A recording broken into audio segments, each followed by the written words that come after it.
আমি মোহাম্মদ গোলাম সাকলেন। আমি আমার ছাত্র অবস্থা থেকে বিএনপি রাজনীতির সাথে জড়িত আছি। আমি আমার কলেজ লাইফে এবং ইউনিভার্সিটি লাইফে ছাত্রদল রাজনীতির সঙ্গে জড়িত ছিলাম।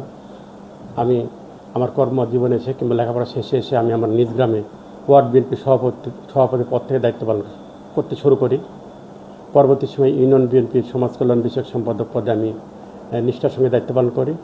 পরবর্তী সময়ে উপজেলা বিএনপি সমাজ কল্যাণ বিষয়ক সম্পাদক পদেও আমি দায়িত্ব পালন করি এবং পরে উপজেলা বিএনপি সহসভাপতির দায়িত্ব আমি নিষ্ঠার সঙ্গে পালন করি এবং সর্বশেষ আমি উপজেলা বিএনপি সভাপতির দায়িত্ব 3 বছর পালন করি এবং বিএনপি মনোনীত প্রার্থী হিসাবে আমি আমার 4 নম্বর দেলবাড়ি ইউনিয়ন পরিষদের চেয়ারম্যান পদে প্রতিদ্বন্দ্বিতা করি এবং আমি চেয়ারম্যান হিসেবে বিজয়ী হই এবং 5 বছর নিষ্ঠার সঙ্গে দায়িত্ব পালন করেছি।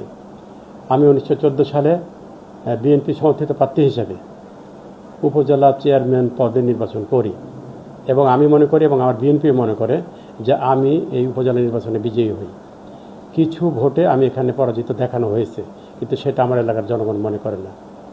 তো আমি আমার কৈশোর থেকে, যখন আমার কলেজ লাইফ থেকে আমি বিএনপির রাজনীতি করি, বিএনপির আদর্শে উজ্জীবিত এবং বিশ্বাস করি। আমি শহীদ প্রেসিডেন্ট জিয়াউর রহমানের আদর্শকে বিশ্বাস করি। গণতন্ত্রের প্রতীক্ষিত ম্যাডাম খালেদা জিয়ার আদর্শকে ধারণ করেও আমি কিন্তু বিএনপিকে উজ্জীবিত হই। এই বাস্তবতায় সত্যিকারেই বিভিন্ন অনলাইন নিউজ পোর্টালে আমার সম্পর্কে কত যে একটি বক্তব্যের যে একটি ভিডিও ভাইরাল হয়েছে, এ বিষয়ে আমার পক্ষে বিএনপি সম্পর্কে এই ধরনের সরাসরি মন্তব্য করা সম্ভব নয়। আমার বক্তব্যে কোনো ক্ষেত্রে আমার বক্তব্যের আগে দু একটি শব্দ সংযোজন বিয়োজন অথবা এডিট করে আমার মনে হয় বক্তব্যটা প্রচার করা হয়েছে, কারণ বিএনপি সম্পর্কে এই ধরনের চিন্তাভাবনা আমি করিও নাই এবং এই ধরনের কথাবার্তা আমার মনে হয় জ্ঞাতসারে এবং সজ্ঞানে আমার আসার কথা নেই।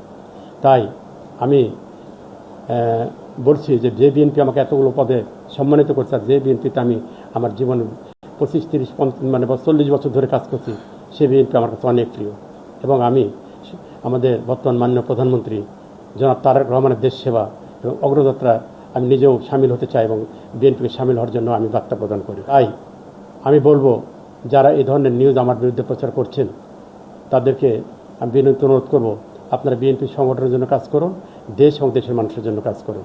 আপনারা অপপ্রচার এবং অপচেষ্টা থেকে বিরত থাকুন। আপনাদের কাছে এটা আমার বিনীত অনুরোধ। কে বা কার হচ্ছে এটা আমি এই বিষয়ে আমি কাউকেই মনে করেন আমার মনের কাঠগড়ায় বিপক্ষ হিসেবে দাঁড় করতে চাচ্ছি না।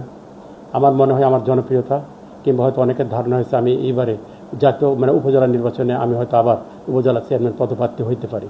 তো এই উপজেলা চেয়ারম্যানে অনেকেই এখানে স্বপ্ন দেখে তারা নির্বাচন করবে এবং নির্বাচন করতে চায়। তারা হয়তো এই বিষয়টাকে কিংবা হয়তো কেউ কোনো প্রতিহিংসাবশত কিংবা আমার ব্যক্তিগত এবং রাজনৈতিক জীবনকে বিতর্কিত করার জন্য সত্যতাবশত এই ধরনের কাজ করেছে। আমি তা আসলে কে করেছে এই বিষয়ে আমি নির্দিষ্ট কাউকে বলতে পারছি না এবং আমি আমার মনের কাঠগড়ে কাউকে ডাক করতে পারছি না বা পারছিও না।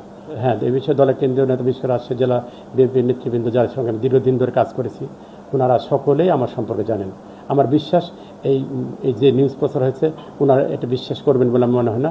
তারপরেও আমি তাদেরকে এবং দলের ঊর্ধ্বতন যারা নেতৃবৃন্দ আছেন তাদেরকে বিষয়টি প্রয়োজনীয় তদন্তের জন্য আবেদন করব।